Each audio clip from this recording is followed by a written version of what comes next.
Since ancient times, cats have been surrounded by mystery.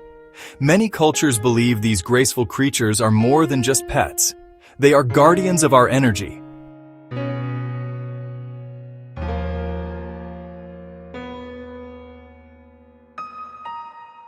One of the most popular superstitions says that cats absorb negative energy. When you feel stressed, anxious, or when your home feels heavy, your cat might be silently protecting you.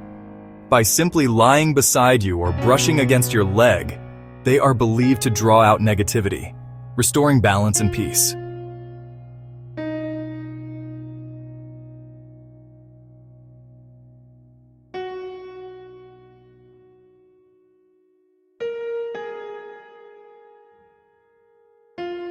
From Egypt to Asia, cats were seen as sacred spiritual guardians.